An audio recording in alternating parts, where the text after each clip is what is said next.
targeted Iran's main enrichment facility. Iran is a disgrace. America আর ইসরায়েলকে এবার এমন এক কড়া জবাব দেওয়ার প্রস্তুতি নিচ্ছে ইরান, যা গোটা মধ্যপ্রাচ্যের হিসাব নিকাশ এক লহমায় বদলে দিতে পারে।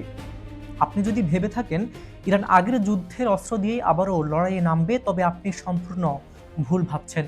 কারণ ইরানের বিপ্লবী গার্ড বাহিনী এখন যে ছক কষছে তা প্রতিপক্ষের ঘুম হারাম করার জন্য যথেষ্ট।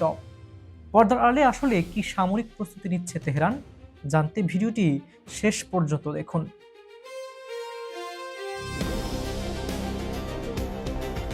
ইরানি বিপ্লবী গার্ড বাহিনীর মুখপাত্র ব্রিগেডিয়ার জেনারেল মোহসেন মোহাব্বির সাম্প্রতিক বক্তব্য এখন বিশ্ব রাজনীতিতে ব্যাপক তোলপাড় সৃষ্টি করেছে। তিনি পরিষ্কার জানিয়ে দিয়েছে, যুক্তরাষ্ট্র কিংবা ইসরায়েলের সঙ্গে যদি নতুন করে কোনো সংঘাত বাধে, তবে ইরান আর পুরনো ধাঁচের অস্ত্র নিয়ে মাঠে নামবে না। মধ্যপ্রাচ্যের সামরিক যুদ্ধবিরতি আর স্থিরতা চললেও ইরান তাদের অস্ত্র উৎপাদন এক মুহূর্তের জন্য থামায়নি। ভবিষ্যৎ সম্ভাব্য যুদ্ধের কথা মাথায় রেখে নিজেদের সামরিক সামর্থ্য দিন রাত বাড়িয়ে চলছে তারা। এই নতুন কৌশলের মূল হাতিয়ার হলো প্রযুক্তিগত রূপান্তর।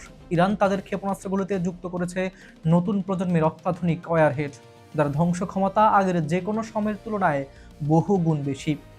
এর পাশাপাশি বাড়ানো হয়েছে ক্ষেপণাস্ত্রের পাল্লা এবং লক্ষ্যবস্তুতে নিখুঁতভাবে আঘাত হানার সক্ষমতা। অতীতে অর্জিত সমস্ত সামরিক অভিজ্ঞতা এবং ত্রুটি বিশ্লেষণ করে এবার যে অস্ত্র সম্ভার গড়ে তোলা হচ্ছে তা প্রতিপক্ষের যে কোনো প্রতিরক্ষা বুর্জ মুহূর্তেই ভেঙে গড়িয়ে দেওয়ার ক্ষমতা রাখে।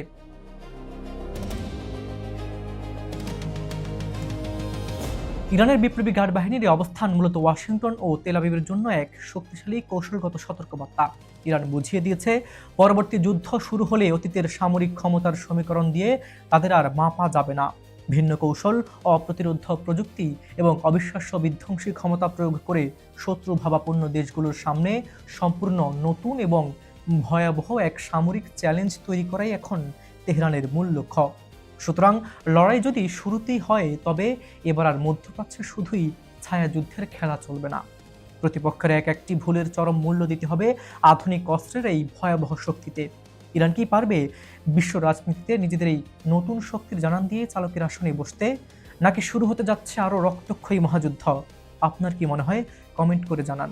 চ্যানেলটি সাবস্ক্রাইব করে বিশ্ব রাজনীতির পরবর্তী আপডেটের সাথে থাকুন। আজ এ পর্যন্তই।